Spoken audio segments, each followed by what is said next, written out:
Potensi-potensi kejahatan transnasional crime itu sangat cukup tinggi sekali masuk di sini. Ada juga kemungkinan besar elemen-elemen dari kartel-kartel narkoba di Amerika Latin juga bisa masuk ke sini.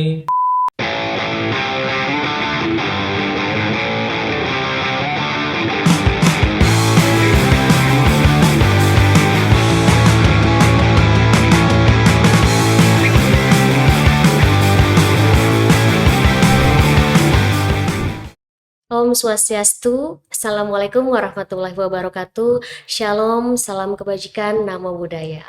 Selamat siang, Semeton. Berjumpa lagi dengan podcast Sapa Semeton bersama BNN Provinsi Bali. Penanggulangan peredaran gelap dan penyalahgunaan narkoba terus-menerus secara gencar dilakukan oleh BNN RI. Hal ini dibuktikan dengan adanya banyak pengungkapan tindak pidana narkotika, pemusnahan hektaran ladang ganja, bahkan penurunan angka prevalensi penyalahgunaan narkoba yang tadinya sejumlah 3,6 juta jiwa menjadi 3,4 juta jiwa. Nah, hal ini merupakan topik yang menarik. Pada saat ini kita sudah bersama dengan Kepala BNN RI, Bapak Komjen Pol Martinus Hukom SIK MSI. Selamat sore, Jenderal. Selamat sore, Om Swastiastu, Swastiastu. Shalom, Assalamualaikum warahmatullahi wabarakatuh. Baik, bagaimana kabarnya, Jenderal? Puji Tuhan, Alhamdulillah kabar baik. Hari ini saya bisa datang ke Bali, bukan untuk berlibur, tapi untuk berkunjung dan melihat staf-staf saya di sini yang terus bekerja keras dengan semangat dan Siap, terima penuh kasih. militansi. Terima kasih untuk waktunya di siang hari ini, Jenderal. Kami sangat merasa senang dan berbangga sekali bisa berbincang-bincang langsung dengan Kepala BNN RI Semeton.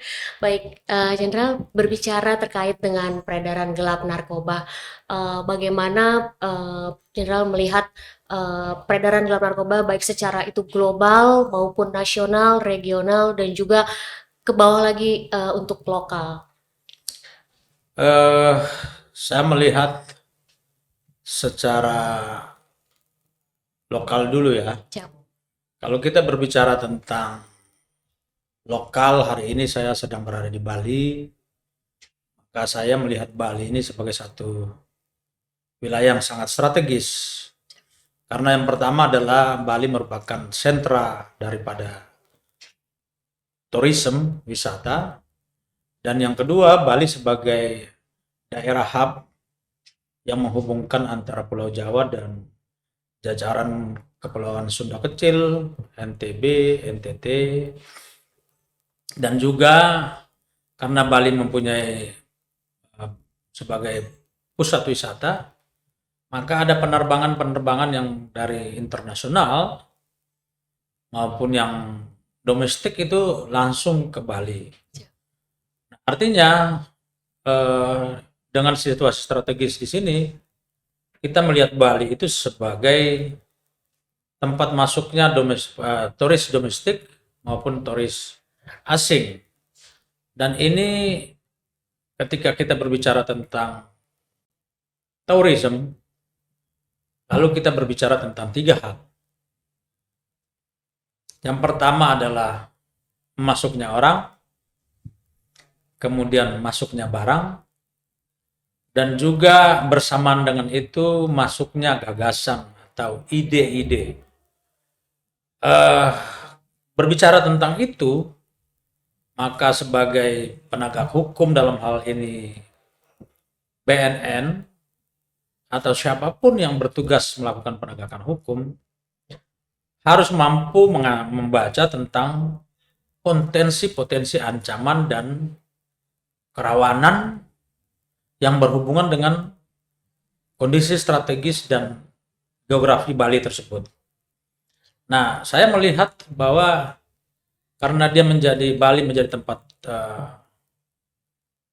tourism dan daerah hub, maka potensi-potensi kejahatan transnasional crime itu sangat cukup tinggi sekali masuk di sini. Seperti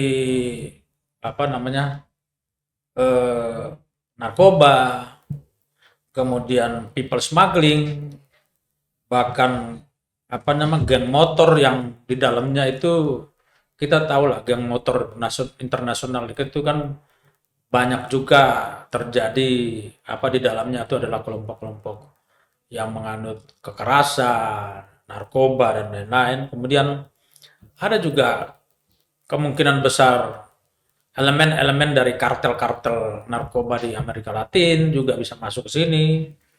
Kemudian ada juga DPO-DPO dari internasional maupun nasional dan juga bahkan orang-orang yang sudah masuk dalam red notice juga bisa ada di sini.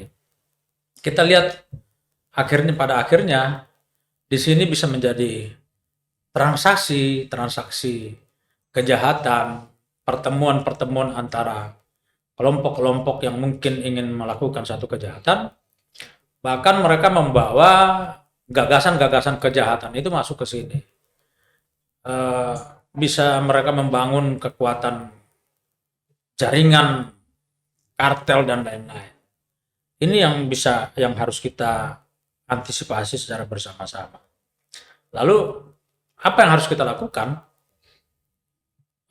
Saya berharap kepada jajaran BNNP ini bisa membangun satu komunikasi dan relasi yang intens untuk mengantisipasi potensi-potensi kejahatan yang tadi saya sampaikan tadi.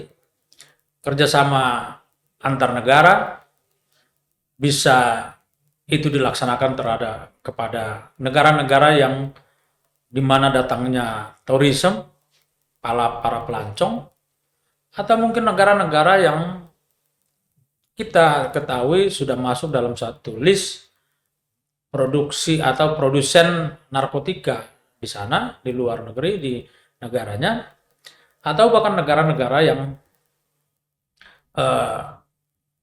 di dalamnya ada kartel-kartel narkoba, termasuk negara-negara pemilik modal. Kita harus bisa kerjasama dengan mereka semua. Lalu kemudian kembali lagi kepada bagaimana melihat potensi kejahatan itu, kita sebagai penegak hukum harus lebih progresif, lebih proaktif melihat satu fenomena kejahatan. Sebagai contoh, beberapa minggu lalu kan ada penangkapan seorang warga Meksiko yang menembak warga Amerika. Saya mengajak semua penyidik, semua penegak hukum untuk melihat satu kejahatan itu tidak berdiri tunggal. Apalagi kejahatan itu dilakukan oleh orang asing. Dan korbannya juga orang asing. Maka yang harus kita lihat, bagaimana mereka membawa senjata masuk ke sini. Lalu siapa mereka? Terhubung dengan jaringan apa di luar negeri? Motif apa mereka melakukan kekerasan terhadap korbannya? Maka di sini kuncinya adalah seorang penyidik, seorang penegak hukum itu mampu memetakan jaringan-jaringan kelompok ini atau orang ini dengan membangun kerjasama tadi. Kita tahu seorang Meksiko, di sana kan kita ada kartel terkenal. Apakah dia bagian dari itu? Kalau dia bagian dari itu, artinya dia masuk ke sini, ada gagasan yang dia bawa. Ada motif yang dia bawa. Nah ini, kita harus menjawab ini dalam proses pemeriksaan dari orang tersebut, sehingga kita juga menyisipkan pertanyaan-pertanyaan atau kita melakukan analisa dengan orientasi kepada apakah dia ini bagian dari jaringan narkotika internasional. Karena kejahatan itu saling terkait satu sama lainnya. Jadi apakah kekerasan itu ada hubungannya dengan pertarungan antara kartel narkoba kah? Atau ada pembalasan dendam akibat dari persaingan bisnis yang terjadi, bisnis-bisnis gelap yang terjadi, atau apa? Ini harus menjadi tanda tanya yang harus dijawab. Itu kira-kira seperti itu. Baik, sangat menarik sekali Jenderal untuk penjelasannya bahwa memang kita banyak faktor-faktor ancaman-ancaman di Bali ya Jenderal, yang mana kita harus selalu waspada, tidak boleh lengah. Kalau berbicara melihat perkembangan pada saat ini Jenderal, bagaimana menurut Bapak melihat anak-anak generasi muda pada saat ini dan juga dengan perkembangan teknologi pada saat ini, karena saya lihat seluruh anak muda menggunakan sosial media, dan mungkin saya juga pernah dengar ada transaksi narkoba melalui teknologi yang ada. Mungkin menurut pandangan Jenderal seperti apa? Yang pertama saya melihat bahwa anak muda ini kan mereka lahir di era di mana teknologi 0 apa 4 bahkan 5.0, artinya teknologi informasi yang sudah sangat berkembang jauh dari era-era sebelumnya. Ketika kita berbicara tentang perkembangan teknologi, kita berbicara tentang perkembangan pemikiran dan juga perkembangan perilaku. Bahkan kita juga berbicara tentang perkembangan nilai. Teknologi memberikan dampak kepada penggunanya sehingga ada nilai-nilai baru yang masuk di dalam kehidupan mereka. Kalau kita bicara tentang teknologi, perkembangan informasi teknologi ini kan kita harus membedakan antara kehidupan yang real dan kehidupan di media sosial. Kalau kita melihat kehidupan di real, kita punya nilai-nilai sosial yang sudah ada, yang terbangun selama kita hidup dalam kondisi-kondisi yang nyata. Kita punya patron-patron tradisional seperti guru, ustadz, orang tua, pendeta, ketua lingkungan, atau tokoh-tokoh karismatik yang dihormati, yang selama ini mengajarkan nilai-nilai kebudayaan, nilai-nilai kesopanan, nilai-nilai sopan santun, menghormati orang tua, dan aspek-aspek nilai-nilai moral lainnya. Tapi ketika mereka masuk dalam ruang cyber, maka selain mereka punya patron-patron tradisional yang tadi telah mengintervensi mereka dengan nilai-nilai, mereka mendapatkan juga patron-patron yang sangat abstrak yang mereka bisa lihat di dalam media-media sosial. Ada tulisan-tulisan, ada ide-ide baru, ada perilaku-perilaku baru yang menjadi guide untuk menuntun mereka untuk berperilaku yang saya pikir sangat berbeda dengan perilaku-perilaku yang bersifat tradisional, nilai-nilai sosial yang tradisional tadi.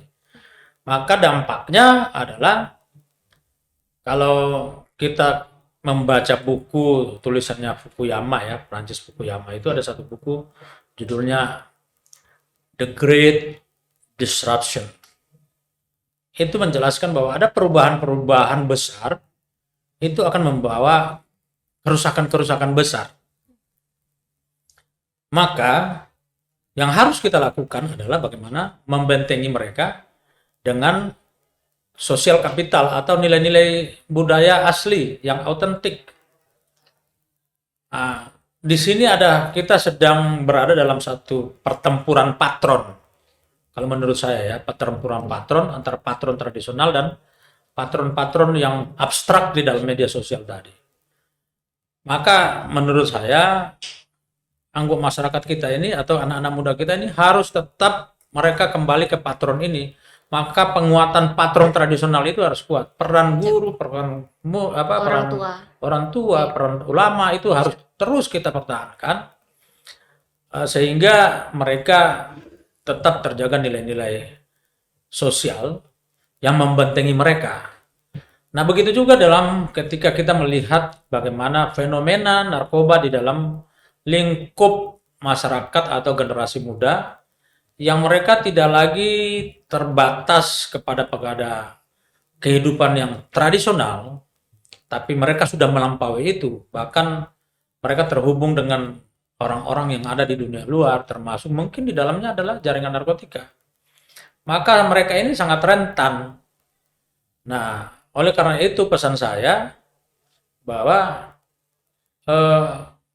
kita boleh memberikan kebebasan kepada anak muda kita, karena kebebasan itu adalah konsekuensi dari suatu kehidupan yang terdigitalisasi tadi, yang terjadi borderless. Bahkan seorang anak muda yang setiap hari di dalam kamar pun dia bisa terakses dengan semua informasi dari luar. Nah,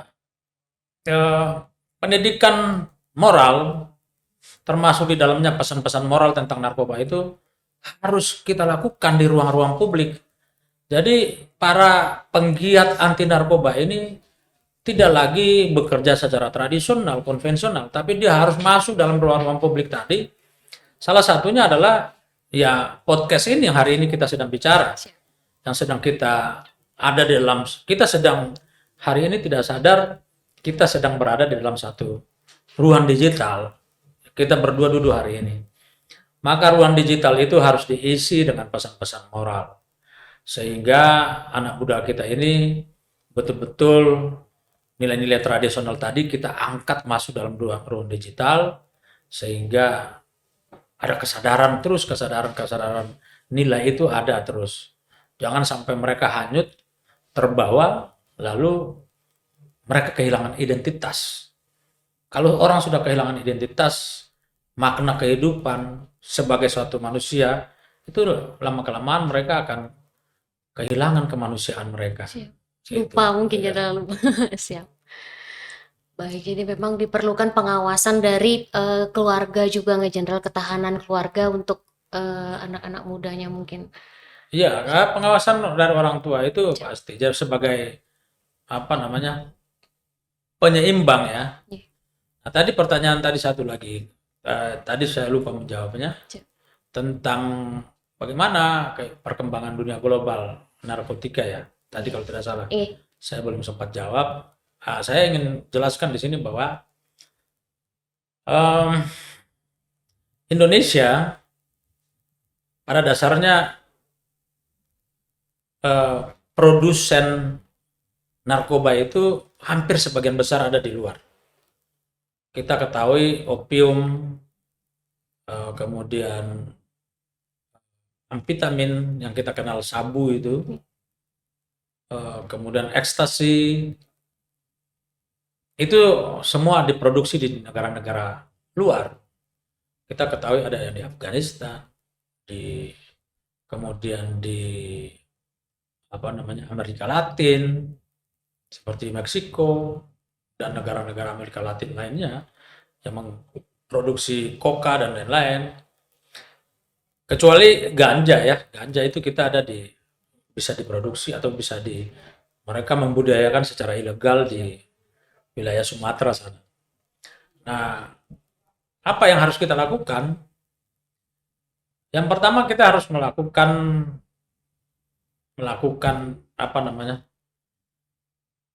membangun upaya pencegahan. Jadi narasi-narasi pencegahan seperti tadi saya sudah jelaskan tadi, bahwa ini harus dilakukan di ruang-ruang publik. Baik ruang-ruang publik yang real, kehidupan nyata, mungkin lewat kelompok-kelompok pengajian, kemudian sekolah-sekolah, kurikulum pendidikan, kemudian juga mungkin di komunitas seperti komunitas olahraga, komunitas keagamaan, paguyuban kesukuan. Ini semua harus kita manfaatkan untuk menarasikan kesadaran terhadap ancaman narkoba tersebut. Termasuk di dalamnya kita harus membangun satu narasi-narasi tentang bahaya-bahaya narkoba. Apa sih narkoba itu? Kemudian aspek apa yang diserang? Lalu dampaknya kepada seorang manusia itu seperti apa? Tapi kita harus juga memperhatikan aspek dari satu kepatutan, bahwa ketika kita berlebihan membangun narasi atau menyebarkan narasi tentang bahaya besar narkoba tanpa kita melihat ada aspek-aspek teror. Nah, teror itu menakutkan, Bukan teror dalam arti teror yang selama ini terjadi di Indonesia yang dilakukan oleh kelompok-kelompok penganut kekerasan, tapi narasi-narasi yang menakutkan itu juga harus kita kita apa namanya kita kelola sehingga tujuan dari membangun narasi anti narkoba itu tercapai, tapi tidak memberikan rasa ketakutan terhadap masyarakat. Itu. Yang kedua, eh, kita juga harus jangan lalu membangun narasi tentang apa itu narkoba, tapi kita tidak memperhatikan bahwa ketika kita memperkenalkan satu bahan adiktif kepada masyarakat, kita sedang mengajari mereka untuk Siap. mencoba-coba. Jadi membangun narasi itu harus ada aspek kognitif dan aspek preventif. Bukan hanya memberitahukan, tapi juga mencegah. Itu yang harus kita lakukan. Nah, berhubungan dengan pertanyaan tadi, kemudian apa yang harus kita lakukan? Ya kita harus membangun struktur penegakan hukum di bidang narkotika yang kuat secara intelijen. Jadi intelijen kita tuh harus kuat. Karena apa? Barang itu kan dari luar. Mereka masuk, menginfiltrasi ke dalam negara kita secara secara intelijen. Saya boleh berpandangan bahwa ada satu infiltrasi kekerasan atau kejahatan yang mungkin tidak bertujuan untuk merusak eksistensi negara, tapi paling tidak merusak generasi muda dan berdampak langsung kepada eksistensi satu negara di masa depan. Kita bayangkan bahwa kalau nanti kita dibanjiri oleh barang-barang berbahaya ini, lalu lama-kelamaan anak-anak muda ini semua terpapar, karena kita ketahui bahwa narkoba ini kan dia menggunakan sistem ekonomi. Semakin sistem pasar, semakin banyak pasar, dia akan semakin beruntung. Lalu kalau kita tidak membentengi dengan aspek preventif dan aspek intelijen untuk pemetaan jaringan, ya kita hanya menangkap pada level-level tertentu. Padahal jaring narkoba ini kan dia menggunakan segala cara, menggunakan siasat untuk masuk. Dia juga mempelajari bagaimana intelijen dan penegakan hukum kita bekerja. Dia dapat memahami betul daerah-daerah yang bisa dia intervensi, batas-batas laut, kemudian pelabuhan-pelabuhan tradisional, kemudian bahkan dia menggunakan nelayan-nelayan yang ada di seluruh pantai yang terbentang dari Sumatera sampai pantai selatan Pulau Jawa. Nah, kalau kita tidak menggunakan intelijen yang kuat dengan melakukan kerjasama luar negeri, ya udah kita tiap hari kebanjiran daripada barang-barang berbahaya ini. Dan saya sudah lihat tadi, saya sudah jelaskan tadi, dampaknya seperti apa nanti. Generasi muda rusak mental, moral, psikis mereka, kesehatan mereka. Yang terjadi adalah pelemahan sumber daya manusia. Kita bukan hanya pelemahan sumber daya manusia, tapi melemahkan kemanusiaan itu sendiri. Kalau manusia sudah lemah, artinya kualitas hidup sudah lemah, dan itu berdampak juga kepada bagaimana kita menggantungkan negara ini di pundak generasi muda kita. Kalau generasi muda kita rusak, bagaimana? Mungkin awal dari kehancuran bangsa Indonesia mungkin. Jadi saya melihat bahwa ya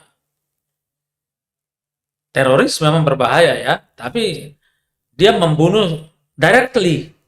Tapi narkotika berbahaya, tapi dia membunuh perlahan-lahan dengan sangat sistematis. Itu ya yang harus kita lakukan. Maka yang berikutnya lagi adalah kita melakukan kerjasama internasional, memburu orang-orang itu pada pusat produksinya. Kita melemahkan produsennya, kita memutus mata rantainya, dan kita menekan penggunanya atau kalau istilahnya itu supply direction supply reduction dan demand reduction itu kita tekan secara bersama-sama. Itu kira-kira seperti itu. Siap, Ya. baik, Jenderal. Jadi memang narkoba itu sangat-sangat bisa merusak moral anak-anak muda Ya. kita, ya Jenderal. Sangat berbahaya semeton ya. Jadi sudah tahu, jangan sampai nanti malah jadi pengen tahu atau kepo karena anak-anak muda zaman sekarang memiliki rasa keingintahuan yang sangat tinggi, Jenderal. Nggih. Baik, mungkin karena keterbatasan waktu sebenarnya masih banyak sekali yang ingin ditanyakan, Jenderal. Mungkin sebelum kita menutup acara podcast ini, mungkin Jenderal ada pesan-pesan atau motivasi untuk generasi muda kita agar terhindar atau terbebas dari narkoba. Yang pertama saya memesan kepada seluruh masyarakat Bali pada khususnya dan seluruh masyarakat Indonesia yang mungkin mendengar podcast ini, penonton podcast ini, yang pertama bahwa kita harus menyadari bahwa kita itu dilahirkan sebagai manusia yang mulia. Lalu kemudian kita dilahirkan sebagai manusia yang mempunyai hubungan vertikal dan horizontal. Vertikal adalah kepada Tuhan Yang Maha Esa, horizontal adalah kepada masyarakat, teman-teman kita. Dalam hal eksistensi kita sebagai manusia, lalu ya kita harus menjaga kita dulu secara pribadi sebagai manusia yang utuh, manusia yang sempurna. Ketika kesempurnaan manusia ini akan rusak, maka hubungan kita dengan Tuhan juga menjadi rusak. Hubungan kita dengan manusia juga akan menjadi rusak. Maka tolonglah dijagalah kemanusiaan ini agar kita tetap menjadi manusia yang sempurna. Jangan kita merusakin tubuh kita dengan narkoba, karena tubuh kita adalah tempat bersemayam di mana kemanusiaan itu ada. Yang kedua, saya khusus untuk mas anak muda, bahwa kalian semua, adik-adik saya, anak-anak saya adalah pemilik masa depan. Pemilik masa depan dari bangsa ini.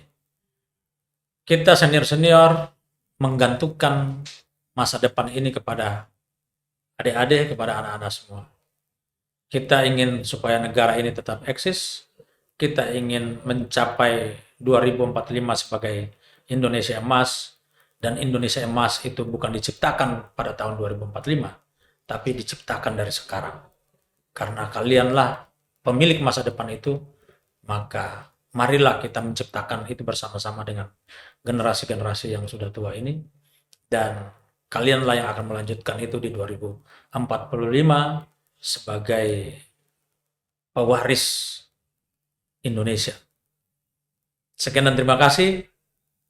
Wassalamualaikum warahmatullahi wabarakatuh. Salam sejahtera buat kita semua. Om Santi Santi Santi Om. Baik, terima kasih Jenderal untuk waktunya pada hari ini. Baik Semeton, dengan demikian berakhir podcast Sapa Semeton kita pada hari ini bersama Bapak Kepala BNN RI, Komjen Pol Martinus Hukom SIK MSI. Akhir kata, saya pamit undur diri. Om Santi Santi Santi Om. Wassalamualaikum warahmatullahi wabarakatuh. Shalom, namo buddhaya, salam kebajikan. Mari kita bersama wujudkan Indonesia tanpa narkoba.